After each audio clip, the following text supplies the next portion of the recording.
Hello student, स्वागत है आप सभी का आज के सेशन में। कैसे हैं आप सभी लोग? चलिए बच्चे, स्टार्ट करते हैं आज की न्यूज़ को पढ़ना। देखते हैं कि क्या क्या खबरें जो है आज हमें देखने को मिलने वाली हैं।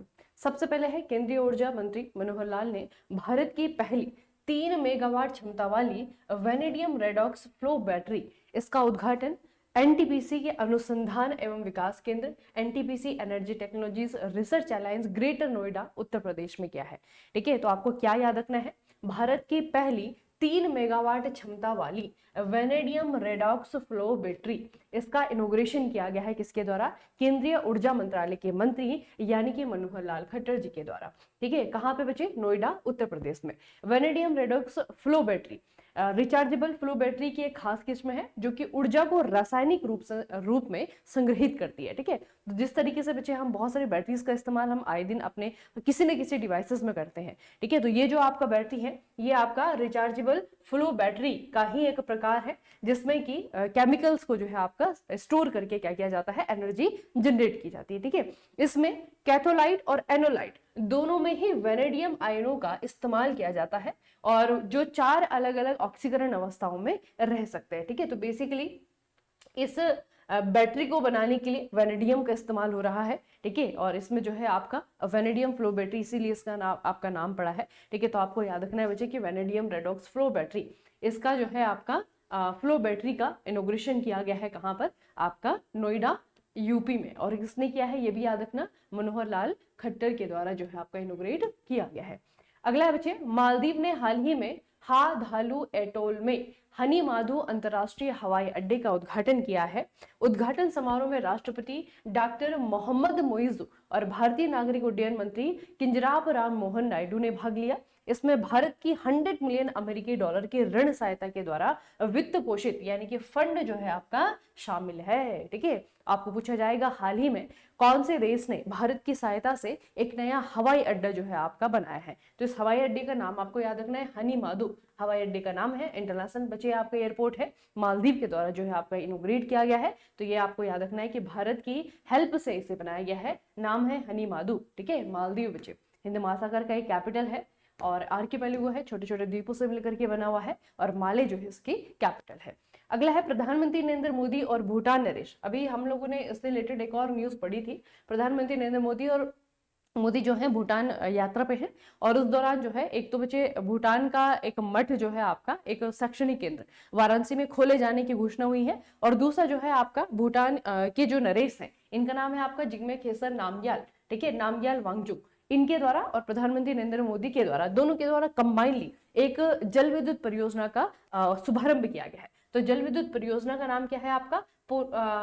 पुनातसांगचू। ठीक है, पुनातसांगचू सेकंड जो है जल विद्युत परियोजना का नाम है। संयुक्त रूप से जो है दोनों के द्वारा इसे इनोग्रेट किया गया है। तो ये जो है बच्चे परियोजना कहाँ पे है? ये आपका भूटान में ही वांगडू फोडरंग जिले में है। ठीक है, वहां पे बच्चे आपका ये पुनातसांगचू एक्चुअल में ये आपकी नदी का नाम है। इस नदी पे जो है आपका परियोजना बन रही है। तो ये आपको याद रखना है। परियोजना की क्षमता लगभग जो है आपका 1000 मेगावाट है। ये परियोजना भारत और भूटान के बीच में एक संयुक्त उद्यम है जिसे भारत सरकार के द्वारा वित्त पोषित किया गया है। तो इसे डेवलप करने में, इसे बनाने में भारत ने पैसा लगाया है क्योंकि इसके बाद में जो इलेक्ट्रिसिटी जनरेट की जाएगी ना बच्चे, उस उत्पन्न बिजली का एक बहुत बड़ा हिस्सा भारत को निर्यात किया जाएगा। ठीक है, भारत को मिलेगा। इस परियोजना के चालू होने से भूटान की कुल जल विद्युत उत्पादन क्षमता में लगभग 40% की वृद्धि हो जाएगी। ठीक है, तो अभी डेवलप करने के लिए भारत के द्वारा जो है आपका फंड दिया गया है। उसके बाद में जैसे यहाँ पे इलेक्ट्रिसिटी जनरेट होना स्टार्ट हो जाएगी तब जो है बच्चे ये जो बिजली है वो जो है आपका भारत को बेची जाए। तो आपको याद रखना है ये कहाँ पे है? पुनासांगचू सेकंड जल विद्युत परियोजना भूटान में है। ठीक है, उसके अलावा भूटान की अगर हम बात करें, हमारा पड़ोसी देश भी है। दूसरा जो है अभी रिसेंट जो रीजन है उसके कारण ये आपको चर्चाओं में भी है। राजधानी बची इसकी थिम्पू है। मुद्रा जो है इसकी भूटानी नगलुट्रम है। ठीक है, याद रखिएगा। इसकी संसद को क्या कहा जाता है बच्चे? इसकी संसद को जो है आपका सोगुडू या फिर सोगदू कहा जाता है। ठीक है, नाम याद रखिएगा।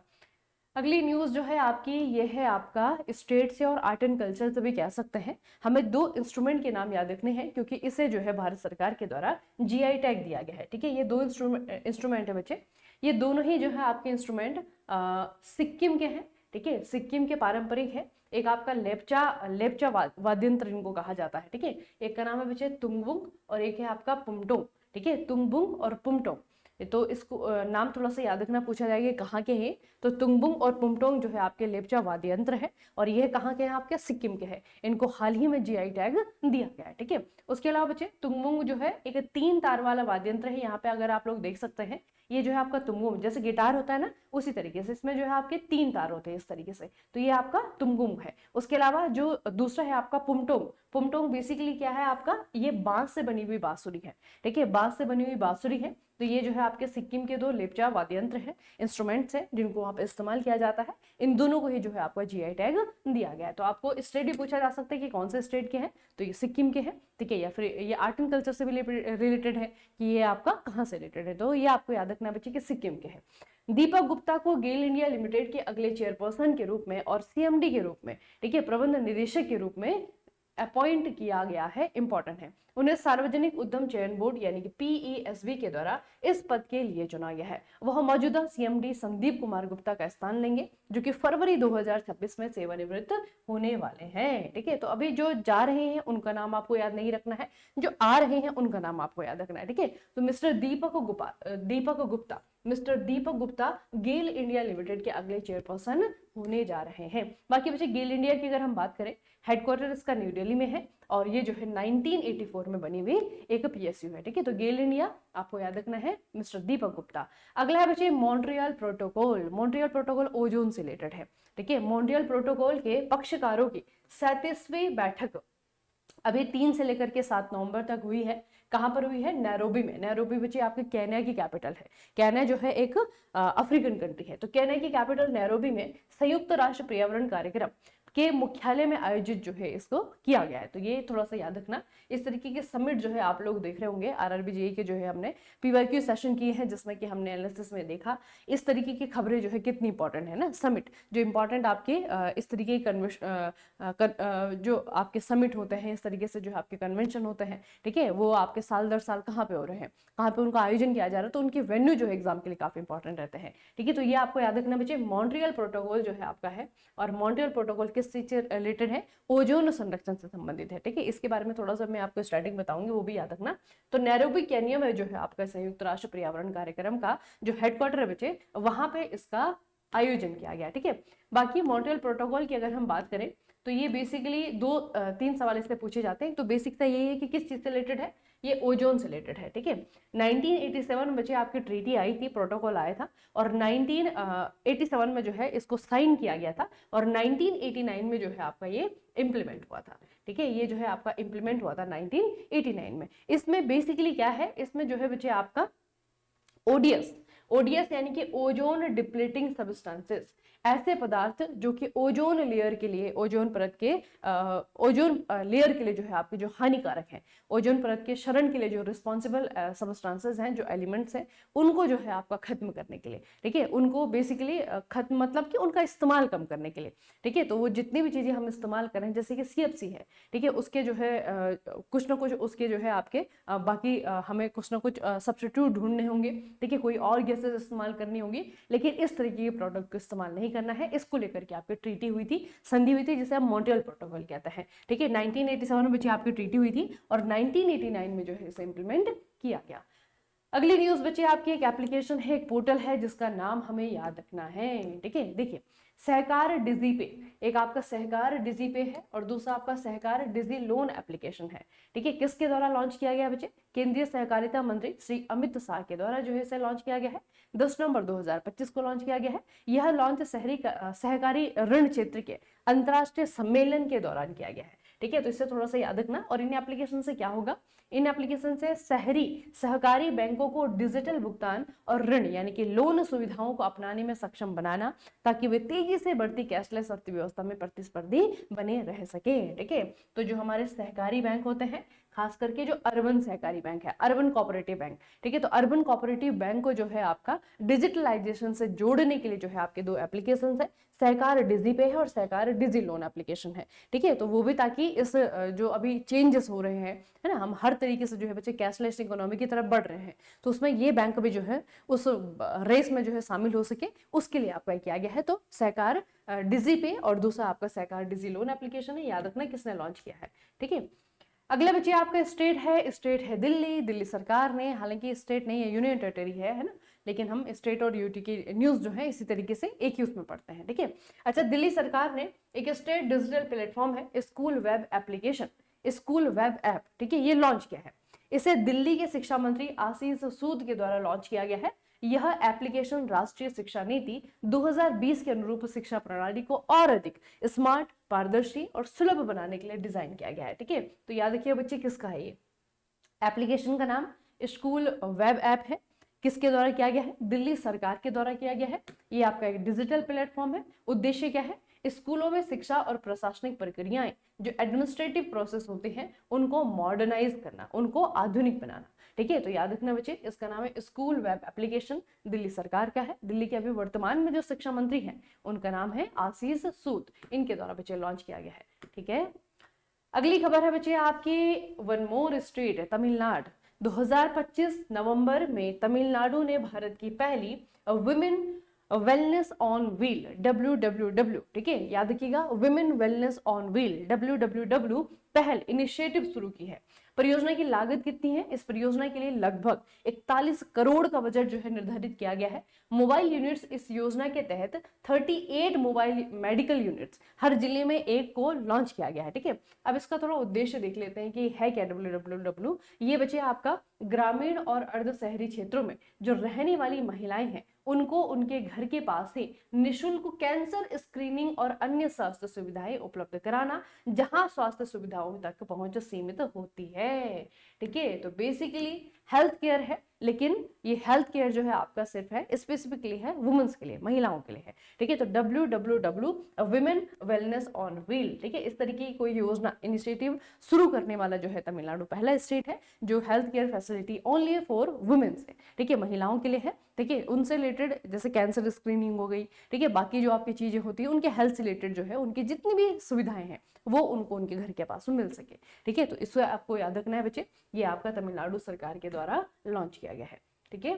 चलिए बच्चे, तो आज का सेशन हम यहीं पे खत्म करते हैं। SSC JEE जो है बहुत नजदीक है। SSC JEE की टेस्ट सीरीज मॉक टेस्ट अगर लिए हुए हैं तो बहुत अच्छी बात है, आपने फ्रिक्वेंसी बढ़ाइए, डेली बेसिस पे जो है आप ज्यादा से ज्यादा मॉक दीजिए, प्रैक्टिस करिए, ठीक है। और अगर आपने नहीं लिया है तो नॉन टेक्निकल का टेस्ट सीरीज बच्चे आपको BKTC मैकेनिकल भी मिलेगा, ठीक है, आराम से जो है आप इसे परचेस कर सकते हैं और इसमें जो है खूब सारे टेस्ट जो है आपको देखने को मिलेंगे, ठीक है। तो 20+ टेस्ट है, सब्जेक्ट टेस्ट भी है आपके, जो है फुल टेस्ट भी है, इन्हें दीजिए और अपनी जो एग्जाम क्लियर करने की जो चांसेस हैं उसको बढ़ाइए, ठीक है। बहुत अच्छा है बच्चे, आप लोग जो है मॉक टेस्ट दीजिए इस समय, ठीक है, बहुत अच्छा रिजल्ट जो है आपको देखने को मिलेगा, ठीक है। जितना भी हो सकता है आप सब्जेक्ट वाइज दें, फुल टेस्ट दें, ठीक है, टॉपिक वाइज टेस्ट दें, लेकिन टेस्ट देना स्टार्ट करिए अगर अभी तक नहीं किया है, ठीक है। जितने भी दिन बचे हुए हैं उसको जो है पूरी तरीके से झोंक दीजिए मॉक टेस्ट में।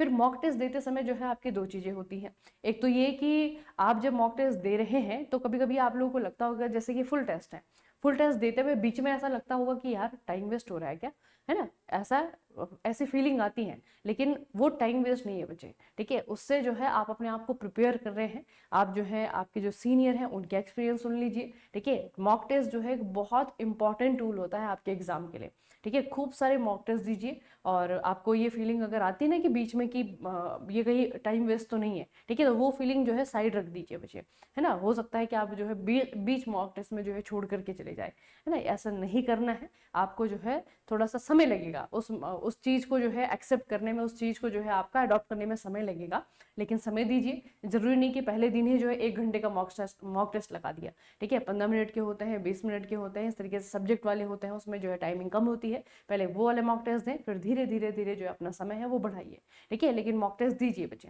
ठीक है, जितना हो सकता है, जितना ज्यादा हो सकता है मॉक टेस्ट दीजिए। दूसरा जो क्वेश्चन आता है मॉक टेस्ट देने के बाद में वो ये कि परफॉर्मेंस अच्छी नहीं हो रही। बहुत सारे बच्चे ऐसे हैं जो कमेंट करते हैं, मैसेज करते हैं कि जब हम मॉक टेस्ट देने जा रहे हैं तो जीके में जो हमने थ्योरी पढ़ा हुआ है उसके बाद तो क्वेश्चन ही नहीं बन रहे हैं, हमारे जो है आंसर ही जो है गलत हो जा रहे हैं, ठीक है। तो सबसे पहले मैं कहूँगी बच्चे, जब आप टेस्ट दे रहे हैं, ठीक है, मॉक टेस्ट दे रहे हैं ना, तो देखिए कि कहाँ पे, उसके पीछे रीजन क्या है कि मेरे जो है आंसर नहीं आ रहे हैं, ठीक है। 2-3 रीजन हो सकते हैं। पहला तो यही कि आपने तैयारी नहीं की है, ठीक है, मतलब पढ़ा नहीं है सही से, ठीक है, या फिर पढ़ा तो है, आपको ऐसा लग रहा है कि क्वेश्चन तो देखा हुआ है लेकिन मुझे आंसर याद नहीं आ रहा है, इसका मतलब पढ़ा तो है लेकिन रिवाइज नहीं की हुई चीजों को, ठीक है, रिविजन नहीं हुआ है, ये आपकी कमियां हो सकती हैं। तीसरा ये हो सकता है कि आप क्या करते हैं, कॉन्फिडेंस में या फिर जल्दीबाजी में, या फिर क्वेश्चन को आपने गलत पढ़ा और उससे जो है आपका मिसअंडरस्टूड कर गए और उससे जो है गलत कर गए, ठीक है। तो ये 3-4 जो है गलतियां हो सकती हैं, वो आपको पहचानना है कि आपकी कमियां क्या हैं, कहाँ पे जो है आप लैग कर रहे हैं, कहाँ पे जो है आप पीछे हो रहे हैं, ठीक है। तो उन कमियों को पहचानिए और फिर उस पर काम करिए बच्चे, ठीक है। अगर रिवीजन नहीं है तो रिवीजन करिए, ठीक है। अगर जो है आपको ऐसा लगता है कि कोई चीज़ ऐसी है कि जो रह गई है, फिर आपको ऐसा लग रहा होगा कि ये सारी चीज़ें तो मैंने पढ़ी नहीं है, ये सारी की सारी चीज़ें तो थ्योरी में नहीं है, ठीक है। लेकिन ऐसा नहीं है बच्चे, जो आपके पास में नोट्स में बना हुआ है, ठीक है, उसको जो है अच्छे से जो है रिवाइज करिए, उस डेटा को जो है बार बार जो है आप रिवाइज करिए। उसके अलावा जो आपको बाकी चीज़ें दी जाती हैं, जो अगर क्वेश्चन में आपको ऐसा लग रहा है कि मॉक टेस्ट में जो है कोई क्वेश्चन आया है, ठीक है, मॉक टेस्ट में कोई क्वेश्चन आया तो उसका भी आंसर वहीं पे जो है याद कर लीजिए, ठीक है। तो इस तरीके से डेटा भी आपका बढ़ता जाएगा, ठीक है। जो पुरानी चीज़ें हैं वो भी जो है आपकी रिवाइज होती जाएंगी, ठीक है। तो इस तरीके से बच्चे आपको करना है, कमियों को थोड़ा सा देखना है, एनालिसिस करना है, पहले रिकॉग्नाइज करना है, फिर आपका जो है आपको उसको दूर करने के लिए काम करना है, ठीक है। तो ऐसे नहीं कि बस डिमोटिवेट होकर के बैठ गए कि मेरे तो आ ही नहीं रहे क्वेश्चन, मैं क्या करूंगा टेस्ट दे करके, है मेरे अगर नंबर नहीं आ रहे हैं तो क्या करना है टेस्ट दे करके, ये वाली जो भावना है वो अपने अंदर मत लाइएगा, ठीक है। मॉक टेस्ट दीजिए, आराम से दीजिए, हो सकता है किस दिन 50 में से 0 ही नंबर आए, किसने वो जो है आप देते रहिए, ठीक है। 5 आएंगे, 10 आएंगे, 15 आएंगे, 20 आएंगे, वो जो है आपका बच्चे बढ़ता जाएगा, ठीक है। चलिए फिर आज का सेशन को हम यहीं पे समाप्त करते हैं, मिलते हैं फिर कल के सेशन में, तब तक के लिए पढ़ते रहिए, बढ़ते रहिए, अपना खूब सारा ख्याल रखिएगा। आप सभी का बहुत बहुत धन्यवाद।